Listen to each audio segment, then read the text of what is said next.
back to my channel. It's your girl Sharon, aka the Male Nostalgic Runner, and we are back for another episode of the Real Housewives of Beverly Hills, and this is season 15, and this is episode 15, and this is called, hold on, I got you. Let's get to this. Hold on. Forgot what it's called, but I'm getting the name right now. But before we get into the name of the episode, this review is not gonna be very long at all. It's gonna be even less time than the review that I did last time. But also, too, surprise for those who just now got my review for last week, the turnaround time. I did it. I ran it back so much quicker than I normally would. But the name of this episode is called Stranded Under Tuscan Sun. In this episode, it was okay. And honestly, at this point, this is all we can expect. And also, too, I think what I'm going to do to make this review just a little bit more interesting, and why I'm sitting here also, is I'm going to do my makeup. Because at this point now, after going over this review, I'm like, you know what? I think I might go out and enjoy some happy hour after this, because I am proud of myself. There, I got this done. And so we're going to do some multitasking. I normally wouldn't do that, but I'm just kind of like, yeah. So anyway, I'm going to do what I've been doing lately, which is talking about each person individually and what they got going on. And then we're done with the episode. Let me first get Natalie out the way. So the aftermath of Natalie and her not telling the truth became a thing, but not really. Honestly, yeah, it's very clear to me this is going to be like probably her first and last season on this show, because she was definitely fish out of water when it comes to all of this. So I don't see her coming back for another season. This is definitely giving her one and done. But at the very beginning of the episode, basically, Erica, Kathy, and Kyle, they're all sitting at the breakfast table, and they're recapping what happened the night before, and they're talking nothing but everything about Dorit. And so that came up because, Kyle was calling this lady a liar, and she definitely wasn't telling the truth when it came to that. But Kathy did at first come to her defense. But the way Kathy tied up real quick, she's like, oh, so you're going to believe this stranger you just met for 5 seconds ago, or you're going to believe your sister? And Kathy was like, never mind. Okay, I believe you. You're my sister. So she kind of backed down very quickly. And honestly, I don't think Kyle's aware. I think her self-awareness is very lacking. She does not seem to understand that just that little outburst she had right there is showing us, the audience, at least to me, that Dorit and everything she's saying is correct about Kyle. The only problem is with the Dorit situation is Dorit also is not very likable. So it just kind of makes it where it's just kind of like, okay, two people that are not likable going back and forth, which is really what it has been for now, going on 3 seasons. And it's exhausting. It's tiring because, again, it's the same storyline over and over again. But that's kind of what we got into. And then also in this episode, we noticed with Kyle, I know we were talking about Natalie. That's pretty much it for Natalie. Natalie did kind of address it during the event that some of the ladies went to. Basically saying she was a fish out of water. We know. We could see that. We could see that you were a fish out of water. I don't think anyone was surprised about what we saw right there. That was a given. So yeah, anyway, that's pretty much it for Natalie. Let's get into from Natalie. Let's talk about Kathy. That was, by the way, that back and forth with Kathy that morning, that was the only time we saw Kathy this episode. That's it about Kathy. Okay, next. Let's go into trying to think what order, because I really want to talk about Kyle, Erica, and Dorit all one sentence. Mainly Kyle and Dorit. Erica's just, again, kind of a side character within this, along with some of the others who were part of it. Jennifer Teely wasn't really part of this episode. She really was giving friend of more or less this episode, other than her comedic relief. So Jennifer Teely, pretty much for this whole entire episode, was comedic relief. And so that's kind of all that the friend ofs gave. So I got all the friend ofs out of the way right here and there. Next. So then next with Sutton. Sutton does have Amanda's back, and I actually do appreciate that. But one thing I will say about Sutton this episode, she had no storyline this season. They did touch a little bit on it at the dinner later on in the episode, towards the end of the episode, that she's actually going to be an empty nester, and so her son is going to college somewhere in South Carolina, and I guess it's a really, really fun college town or whatever. And her and Erica were kind of bonding on that. But that's kind of all we really got from Sutton this episode when it comes to her own personal story. And which is kind of disappointing because, we just now found out after all these years of her being on the show that her ex-husband left her for her best friend. And I actually saw, I think it was a TikToker talking about this, reviewing like what they thought about the show so far. And even though I don't care for Sutton anymore, especially for what she did when it came to Garcelle at all, that in itself, when it comes to how her husband left her and what's going on now, that's a whole entire other thing that we should be talking about, and we're not even talking about it. Because also, too, in my head, I'm thinking, are they doing the annulment, like her husband asked for the annulment because she's about to marry this woman? Is that what's really happening and we're not talking about it? Because if that's what's happening and we're not even talking about it, really? Also, we kind of brushed over the fact that Sutton's not drinking. Sutton hasn't been drinking at all this whole entire time. Or when she is drinking, she's limited her drinking by like a lot. So we're not getting unhinged Sutton at all. This whole entire season, we've not gotten unhinged Sutton. And I want to know, did she start that at the reunion? Because she clearly wasn't really drunk at the reunion, but she was definitely zenned out. I don't know if she was on Xanax or what. We never did address that. And that's another thing that I feel like we could have been addressing when it comes to the Sutton situation. But the only other thing that really Sutton's involvement was in this episode was pretty much having Amanda's back.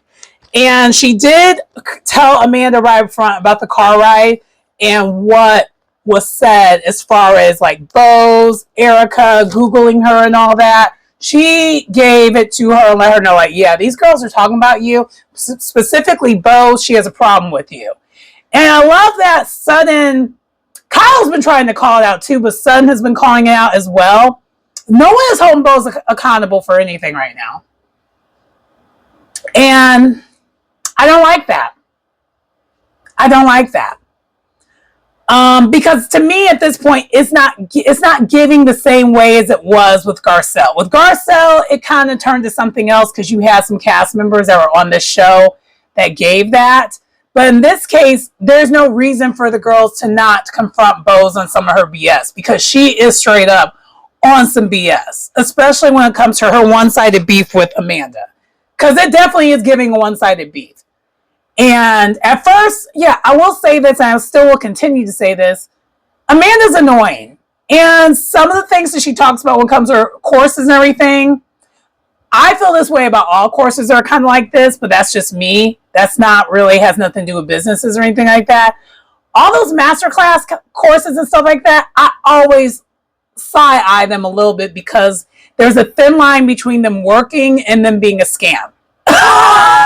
Okay? That is just me being directly honest. Maybe I'm not educated enough to understand how these courses work. Whatever. I don't care. But at the end of the day, I am not Amanda's peer, so it doesn't matter. In this case, Bose is Amanda's peer, and she's hanging on her right in her face. And maybe, and also too, I love how towards the end, Sutton kind of shares, hey, maybe you talk about yourself more than about your business, and we'll be in a good spot. I feel like that was what most people's problem was with her to begin with. And I don't know why no one led with that to begin with, instead of going around the mulberry bush and now we're attacking her business and what she does instead of talking about, we just want to get to know you.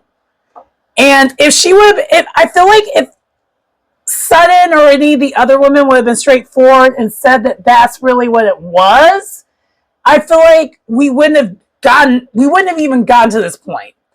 But at this point, I feel like this was intentional because none of the other women want to talk about themselves. So they're using Amanda to deflect. And so this is how we got here. You know, that's what one thing I feel like is going on. But anyway, that's pretty much it with Sudden. Let's talk a little bit about Amanda and Bose. Let's just put them together. We talked about it a little bit just now, that Amanda and Bose went back and forth a little bit again. And I love that Amanda is standing on business. But anyway, let's get into that a little bit more. So while they were stomping on grapes to make wine, which, side note, I love on the after show, Dorit asked the ladies, did you any of y'all wash y'all feet before y'all just got in there and did that? And everyone was like, no. I was like, and I was trying to figure that out too. I was watching in real time and come to find out they did not wash their clothes. Child, that's nasty. Nasty work. Anyway, so they end up going back and forth. By they, I mean Bose and Amanda. Basically about the business of it all. And Bose is still trying to gaslight her on, if you have a problem, me speak to me directly. But at the same time, you're the same person who said you cannot handle how someone reacts to when someone does something wrong to you. So now you're trying to tell Amanda how she should react when you were in the wrong, instead of just owning it and say, yeah, I said it, and what? You're still denying that you even said it. So, and I feel like, honestly, so later on, side note, I forgot to mention this in the last review, Bose actually went on her Instagram and said she got caught, that she did lie, and she didn't realize that she was lying because she forgot. Girl, you know you said it. I don't buy it. I feel like she knows that she said it, and she's playing these games right now on purpose. Because if she doesn't say that she said it, Amanda can't concretely say that she said it because it looks away. Because Amanda clearly cares about how she looks on the show, which is kind of part of the reason why we're not seeing all of Amanda, where she's leading with her businesses. She's not leading with her actual personality all the way because she's a millennial. And that is kind of the tricky thing a little bit when it comes to, especially if she's actually the same age as me, I think, we're in the same age group, so she's an older millennial. But I feel like because she has businesses and she's trying to push her business on the show, she is trying to be very image careful when it comes to certain things. So, of course, she doesn't want to just confront Bose without knowing that this is what she said, but because Bose is not even giving her that to tell her if she said it or not, it is coming a certain way. And I think Bose did that on purpose. You can't tell me she didn't do that on purpose, because Bose from day one has not liked Amanda. I don't know the reason why, but she doesn't like Amanda. Amanda thinks that's to do with the fact that they tried to do similar industries and it just didn't work for Bose. And honestly, when I'm watching the footages and the fact that Bose is comparing herself constantly to Amanda and what she does versus what she does, is giving that Amanda's correct on that. And Bose, it's like, I don't even want to go there. I was going to say something, but nope, I'm not going to do it. I am not going to do it. But anyway, nothing really was solved when it came to this, as far as like Amanda and Bose, other than Amanda's like, yeah, I'm going to try to be, I'm going to try to open up more. But she also explained why at first she wasn't, because she's like, why would I if you guys are constantly attacking what I do for a living? Like, this is how I feed my family. Like, I'm the breadwinner, when it comes to my household. Like, this is how I, support my family and children. So why would I not have my guard up? Which, again, accurate. Extremely accurate. But honestly, from what I'm seeing on this show, if it wasn't going to be the businesses, I feel like Bose is going to find a different way to attack Amanda. because Bose and Amanda do not see for each other. And also, too, Bose is Dorit's support system. So if Dorit doesn't support Amanda, neither will Bose. Like, there's actually, and I didn't even think about it until I was really this episode, I feel like there's clearly two alliances that are happening, and there's also it's basically the Fox Force divided, and they're fighting for turf and who has control. Dorit and to me, Dorit and Kyle are fighting for control over the show. That's kind of what I'm getting here. I don't think it has anything to do with their friendship. It's giving, it has more to do with the show. Erica is clearly on Kyle's side, has never not been on Kyle's side. For Dorit to ever think that Erica was playing neutral, that was a lie. That was never going to be a thing. And then Dorit, because she saw, "Ooh, you in danger, girl," she immediately got Bose, which she did that last season, and now she has Rachel now too. And Rachel is a new hot thing coming, and actually she's old/new at the same time, because, Rachel's not new to this, she's true to this when it comes to being on Bravo. She's new to the Housewives, but not new to Bravo. So if anyone could potentially replace a Kyle, it could be a Rachel Zoe. So I feel like Dorit knows what she's doing when it comes to aligning herself with people she's aligning herself with. That's kind of, to me, what's happening. And then Sutton is going to be on Kyle's side. She's never not really going to not be on Kyle's side, because Kathy Hilton is on Kyle's side. So she'll always be on that side. Jennifer Tilly is trying to play neutral. But she's a friend of, so it doesn't really matter. Am I skipping anyone here? I think that's pretty much it. Oh, and Amanda. Amanda's a wild card. That's what we're seeing right now. She's a wild card. Kyle's trying to win Amanda over to be on her side, but Amanda isn't really here for any of it. And that's where the problem is lying. That's what we're seeing. And I don't know why it took me this long, this episode, to finally realize, oh, that's what this is. It doesn't make for a good show, but that's what this is. This is giving Housewives Survivor. That's all that this is. It has nothing to do with anything else that they're talking about on this show. And so that brings me to the Dorit, Kyle, and Erica of it all. I'll just get into what happened. I don't really care when it comes to anything else, because I think what I just said right now was really what's going on. And then we're wrapping up this review. Okay? So while I was editing the video, I realized that I missed a couple things when it came to the Real Housewives of Beverly Hills. Number one, both Rachel and Bose, they want nothing to do with this back and forth between Kyle and Dorit. Kyle is literally trying to recruit them, and it's clear as mud and obvious that that's what's happening. I kind of mentioned that before earlier in the video, but the other thing that I kind of wanted to call out is that Rachel made it clear at the table when they were having the confrontation. Like, she's like, I just assumed that Dorit's always late, so I didn't think any of this behavior was different. I just assumed this is her, and I've learned to accept it, and that's that on that. This has nothing, like, wherever you have against her has nothing to do with what the hell, I have going on with Dorit. And, that was that on that. And Dorit's whole point when it came to all this is like, Kyle, trying to bring other people into our beef, it's about you and me. I don't care what they have to say, because number one, I just met Rachel. Number two, Bose and we actually talk. But we're already on shaky grounds, and you're trying to bring this up as if, like, you care when we already are on shaky grounds.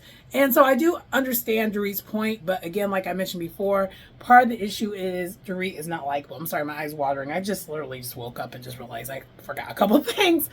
And then also same thing with, but Bose didn't have to say anything. Dorit defended her right away. And Dorit also said, Bose talked to me about what her concerns were to my face. You did not do that. And also one more thing I wanted to call out. So that was number one. The other thing was expose what in the Carol Brady are you wearing in this confessional? Girl, what is this? What? Throw the wig away. Throw the whole outfit away. I don't know what you were trying to do there, but that was not it. You look like, well, I was going to say, but I'm going to say it. You know, I'm going to say it. She looks like, what's that Jordan Peele movie?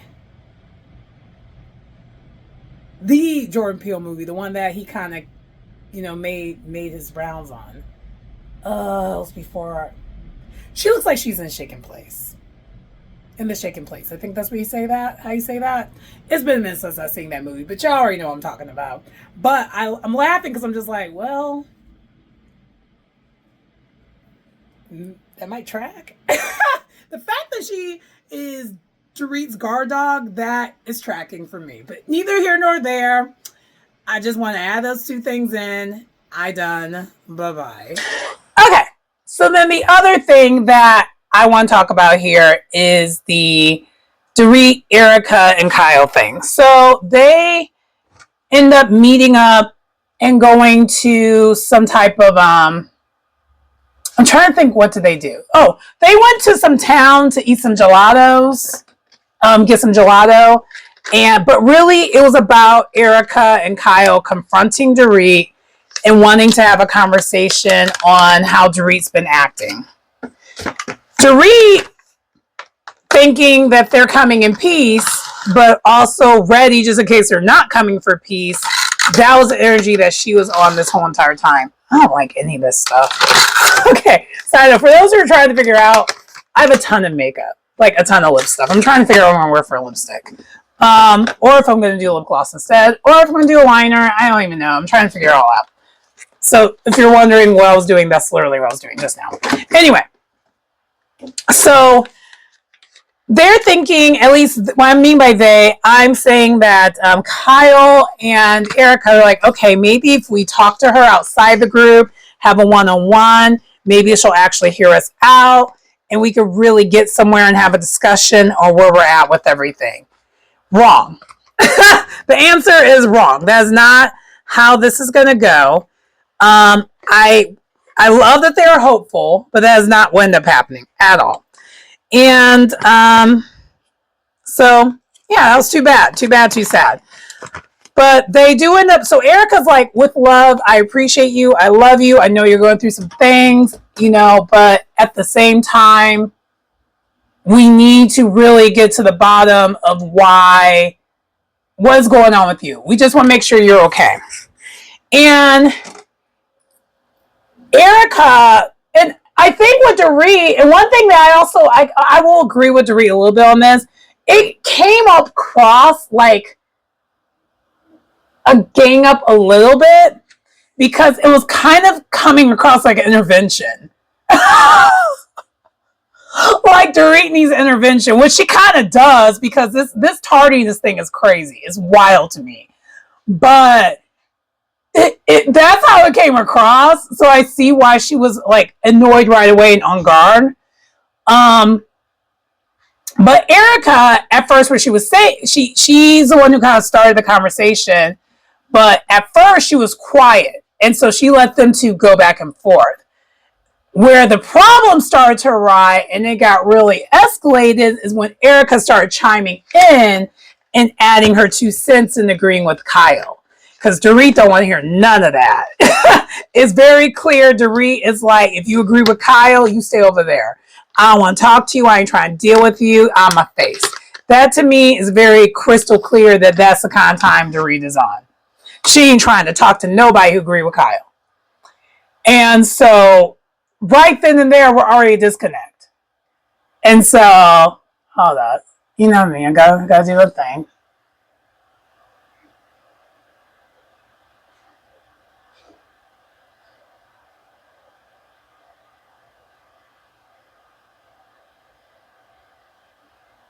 Yes, I'm not stopping this video for this. You're probably like, what the hell? Okay.